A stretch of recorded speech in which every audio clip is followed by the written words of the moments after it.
Salut les cathos, aujourd'hui nous sommes le 11 février et nous fêtons les apparitions de Notre-Dame de Lourdes. Proclamée immaculée dans sa conception, le 8 décembre 1854, Marie ne devait pas tarder à montrer combien elle agréait ce nouvel hommage de la Sainte Église. 4 ans plus tard, en 1858, elle daigna se montrer à 18 reprises à une petite fille de Lourdes, bourgade des Pyrénées. L'enfant, ignorante et candide, s'appelait Bernadette. La Vierge paraissait dans une grotte sauvage. Son visage était gracieux et vermeil. Elle était enveloppée dans les plis d'un long voile blanc. Une ceinture bleue flottait autour d'elle. Sur chacun de ses pieds brillait une rose épanouie. L'enfant regarda longtemps, étonné et ravi. Elle prit son chapelet et le récita pieusement. L'apparition lui ordonna de revenir. La 16e fois, 25 mars, Bernadette supplia la vision de se faire connaître.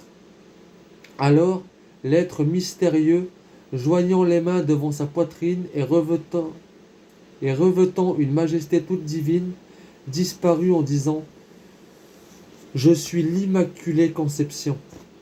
C'était la Sainte Vierge, patronne de l'Église et de la France, qui venait appeler son peuple à la prière et à la pénitence. À partir de cette époque, la ville de Lourdes devenait immortelle. L'apparition triompha de toutes les impiétés et de toutes les persécutions.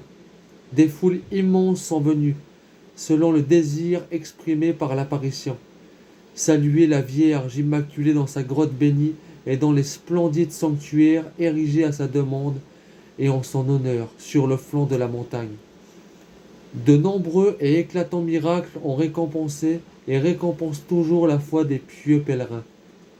Et chaque jour, ce grand mouvement catholique va croissant.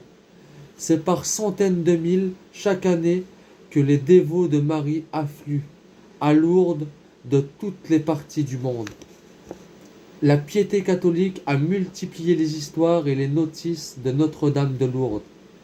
1000 et 1000 cantiques de toutes langues ont été chantés au pied de la grotte bénie.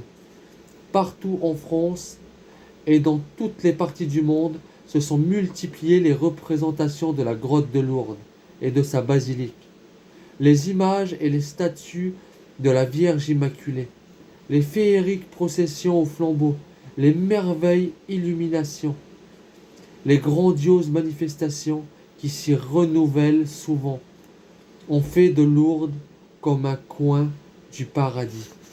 Que Dieu vous bénisse. Et à plus les cathos.